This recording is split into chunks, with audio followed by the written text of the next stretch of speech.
All right, so at this point, we started with making very broad adjustments. That was what we did in the first video. The second video, we then did kind of medium details like wrinkles and maybe musculature and things like that. Things that will affect the silhouette and some of it that doesn't necessarily affect the silhouette. The next thing I want to do is get into that micro detail where I want to add the textural components. Basically, things that do not affect the silhouette, but will make the surface look a certain way, like rough or like if it was cloth or something of that sort. So I'm going to just concentrate on the sports jacket here. So I'm picturing the sports jacket more or less being a like a canvas. So what you're going to want to do is go on the interwebs, and I looked up canvas fabric, and then it had seamless texture. Okay, the main thing you need is obviously the keyword of whatever the type of thing you like. If you're looking up jeans or you're looking up I don't know satin or something. I don't think satin would be a very good one, but if you're looking up the texture, you'd look up what the general texture you want. And then you want to make sure you put texture in it, because that'll give you a flat version. Like usually when people say textures, they kind of know what that means. I also put seamless. The idea with seamless is that if it's tileable, if that's easier to understand. But the idea is if I put one next to the other one, they should theoretically not be um, you shouldn't be able to see the seams in between. We're going to see if that actually is the case, but that's what we're after. So I then chose this one. So I just clicked on it, open a new image, and then I went to save the image as, and what I noticed is it's saving it as a .avif. I don't even know what that type of file format is. There's an earlier one I did that was a .webp, but I think this is good because in case you do find, for one, obviously try to find an image that's going to work for you, but if you do find like the perfect one, but it's a weird format, you can use Photoshop to fix it. It's already downloaded here. If you don't have Photoshop, like you're at home, a nice replacement is this Photo P. So photo and then P like the vegetable.com. It's basically a Photoshop clone that runs right in your browser. So I'm just going to use this because that way you can use this wherever you are. It's not necessarily the best, but if you know Photoshop, it's super easy. So I'm just going to go ahead and open from computer, and I'm just going to grab that, and you can see it's able to open it. And all I'm going to use for it is, does this have does it have offset? It does have offset. Interesting. Okay, so I'm going to make sure this is seamless, and I can show you how. So what we're going to do is I am going to go to image, and we're going to go ahead and do image size, and it's 626 by 626. So I'm going to type in CALC, and I'm going to do 626, 626 divided by 2. So it's 313 is what I need. Okay. So I'm going to go filter. We're going to go other. I'm going to go offset, and I'm going to choose, what was that, 313? 313 by 313. Man, I can't seem to. 313. Okay. And then we'll hit okay. And with that, so it is seamless. So what that'll do is it'll take this side, and I moved it over halfway, which means it would put the seam right here. So basically whatever pixels were here shift over. So it's like sliding the image across and then putting the center. So I did it both on the X and the Y, or this is X and this is Y coordinates. And that did show me that it was seamless. Now, if for some reason yours is not seamless, you can do that, and then afterwards just use like the spot healing brush, and then on the come on, get bigger brush. There you go. You can like brush out that seam, and then it should hopefully heal it. Give it a second. There it goes. It did whatever. I don't really need that, but mine is in fact actually seamless, so I don't need to do any of that. But if you do need to make a seamless texture, that's how you would go about doing it.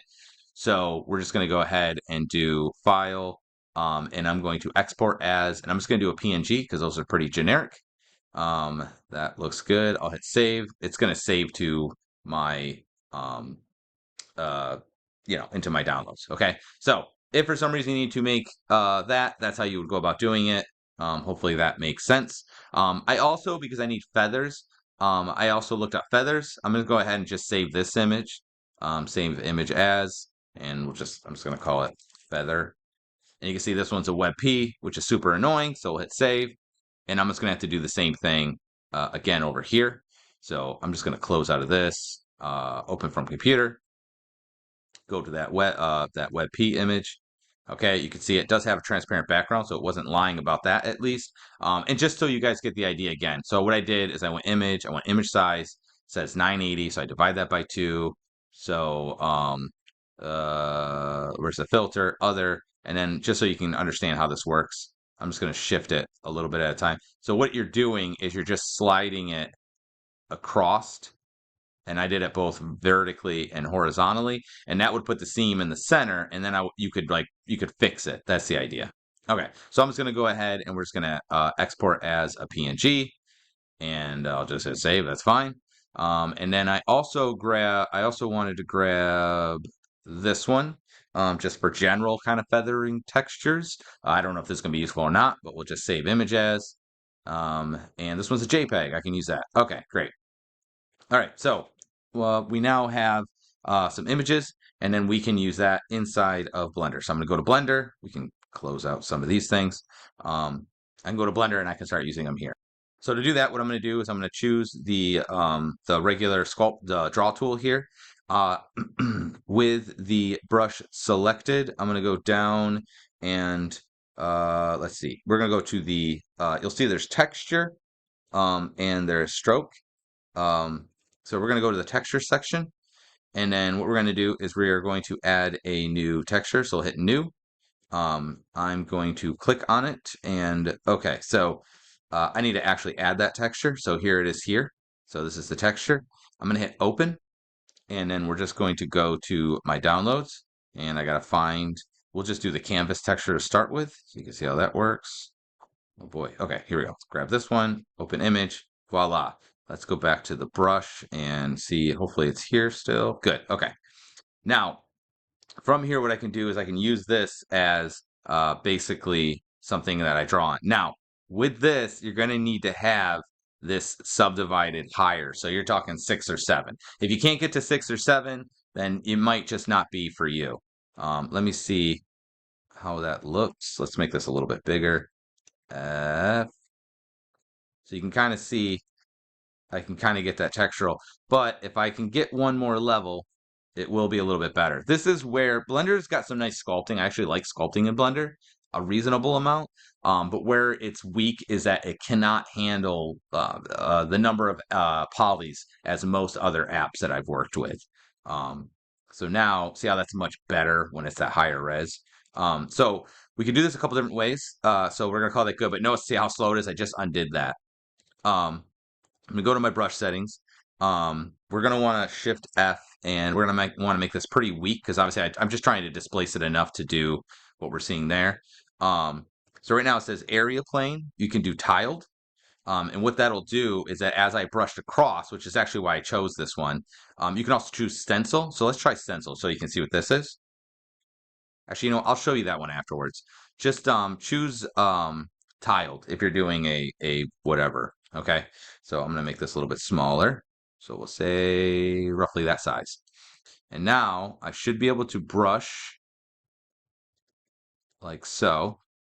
And that's maybe a little too subtle. I'd rather have it a little bit too subtle than overly, but we're gonna undo that. I'm just gonna make this a little bit stronger so you can see it. Okay, there we go. See, then it starts to raise it more than I want though. Um,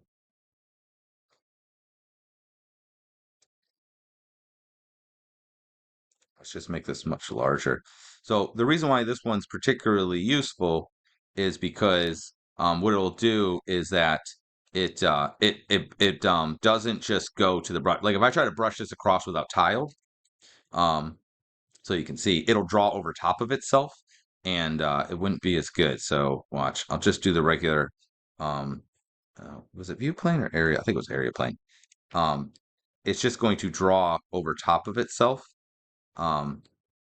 Which I guess isn't super obvious here, but I assure you it's not that great. So yeah, we're just going to go ahead and I'm just going to basically draw this using the tile so that that way it continues all the way across. And I'm going to make this a little bit bigger. Come on. There. Okay, I make it a little bit bigger, and I'm going to weaken it, which you won't be able to super see it, but I don't want to raise the surface quite as much as it was doing. like this. And I'm just basically going to brush this around the entirety of the figure, of the shirt, because the shirt's got basically these elements in it.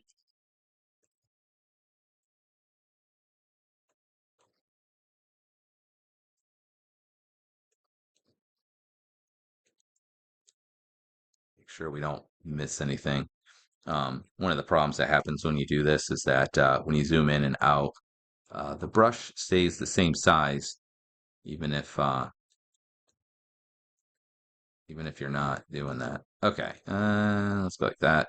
Okay, I think I got it there. Okay, so now you see we've basically added a textural component. So, yay. All right, so let me show you. I'm going to do this on the head. If we're trying to not just do like just a straight kind of texture like I just did, if I want to do something on the head where it's more like specific using the details, and I'm going to do that with the feathers. So I'm actually going to go to the texture here, and we're going to make a new one. So let's click on this. That'll actually duplicate this one. We can actually click on, where are you? Why am I not finding you? Do. Oh, there it is. I'm going to go to this one. I'm going to rename this one, and we'll call this Canvas. We'll just call it Canvas. Okay. So if you click on this, you can see all the textures that you currently have. Okay, I don't know why you're okay. So I'm going to go to the second one I just made, which was just a duplicate of it, and we're going to call this feather. All right, good. And then I am going to go to the image here. I'm at the little folder, and we're just going to navigate to that other image that I downloaded, the one of the single feather. Here it is, this one. I want the PNG. Okay, so now we have that. I'm going to go back up to sculpting, and it's already on feather. But if it wasn't, you could just click on this and choose it. Okay, now for this, let's hit F and make this a little bit smaller. I don't want this tiled. Oh, I got to hit Alt Q.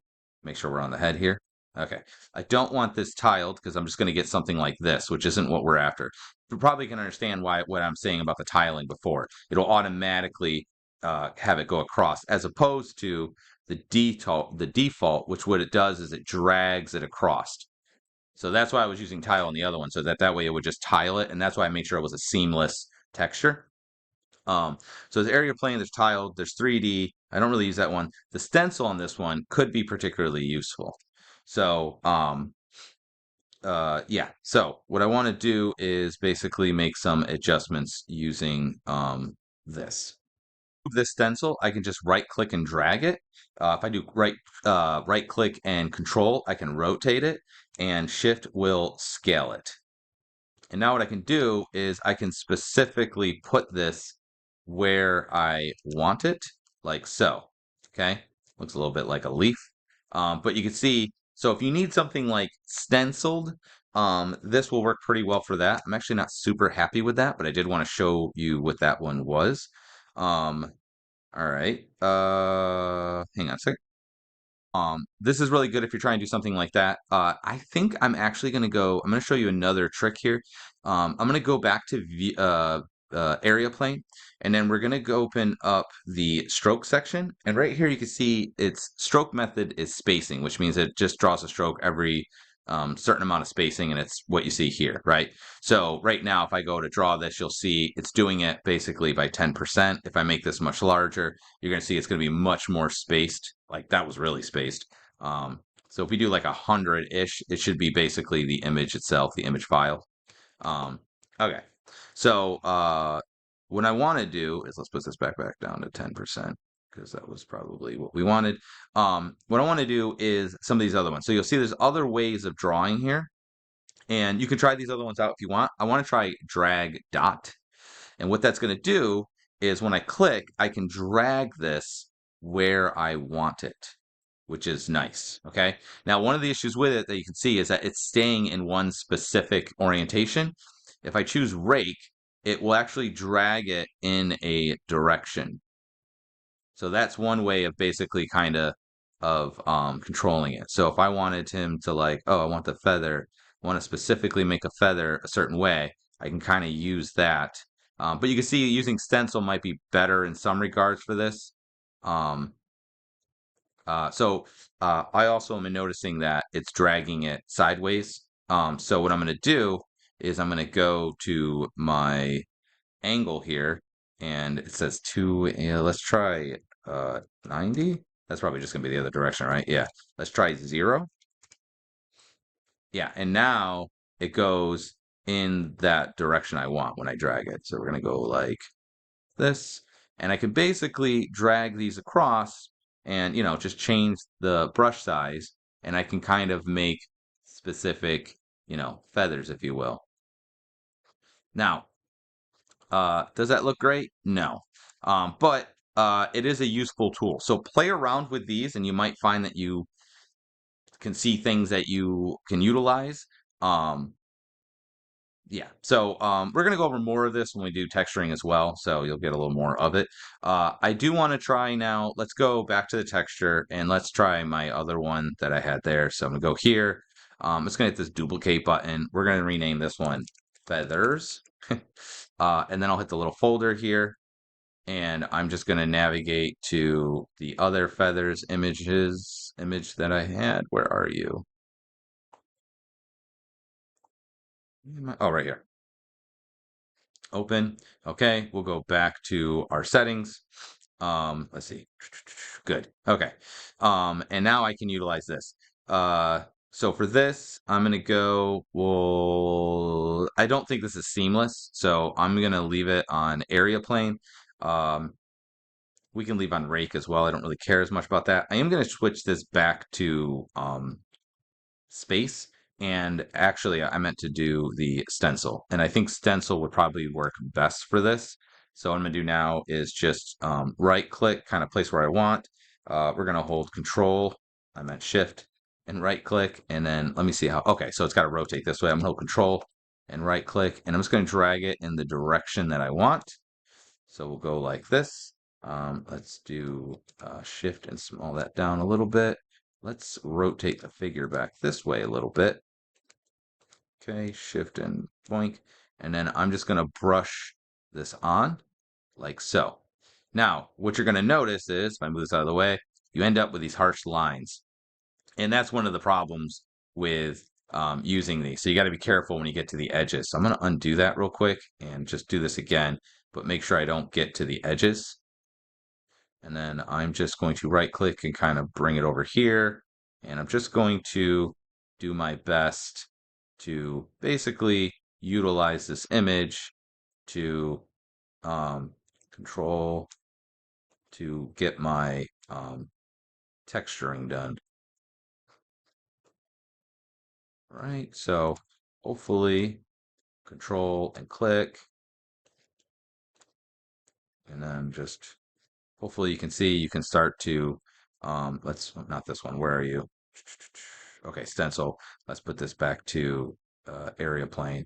You can start to see I'm able to basically get those textures in there. Okay, so what you're going to want to do is basically just do that for your various elements. Now, if your character's relatively smooth, I understand that you can do that.